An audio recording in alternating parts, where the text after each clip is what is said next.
Kahapon, July 6, opisyal na nagsimula ang impeachment trial laban kay Vice President Sara Duterte. Bagamat ayon sa ilang senador ay si Senate President Win Gatchalian ang dapat magsilbing presiding officer base sa konstitusyon. Sa botong 12-8, itinilaga bilang presiding officer si Senator Chis Escudero. Kanya-kanya namang nagbigay ng opening statement ang prosecution at defense team. Ang malinaw na layunin sa likod ng mga paratang na ito ay ang pagpapatalsik sa isang vice-presidenteng inihalal ng mahigit 32 milyong Pilipino at bunga ng kanilang malayang pagpapasya. Whatever one's political persuasion is, the reality is that the prosecution now comes before this court to remove a vice president chosen by an overwhelming number of the electorate. Maaring sabihin na malayo sa buhay nila ang paglilitis na ito. Ngunit hindi. Hindi po. Sapagkat ang usapin ngayon ay patungkol sa isang bagay na pag-aari nilang lahat. Ang kanilang pera, ang kanilang tiwala, ang kanilang karapatan na maningil ng pananagutan mula sa mga pinuno na kanilang pinagkatiwalaan. Ngayong araw, iprinisinta ang unang witness para sa Article 4 of the impeachment trial.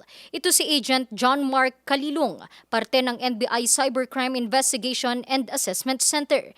Isa siya sa mga nag-imbestiga sa video kung saan sinabi ni VP Sara na may nakausap na siyang hitman para patayin si Pangulong Marcos Jr., First Lady at dating House Speaker Martin Romualdez. Huwag kang mag-alala, ma'am, sa security ko. Kasi may kinausap na ako na tao.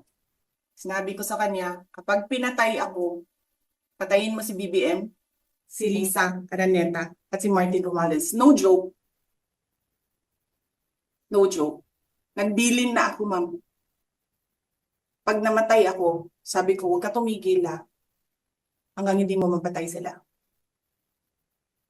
And then he said yes.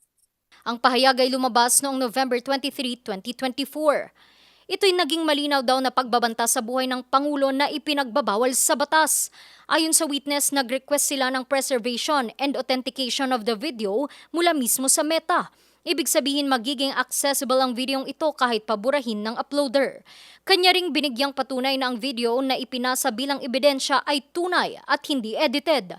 Nakatakda namang i-cross-examine ng defense team ang witness. Samantala, nag-post naman si Vice President Sara Duterte sa kanyang Facebook page kung saan inihayag niyang ang hindi niya pagpunta sa impeachment trial ay hindi nangangahulugang wala siyang transparency. Anya, hamon ngayon sa prosekusyon na patunayan ang mga kasong ibinabato sa kanya.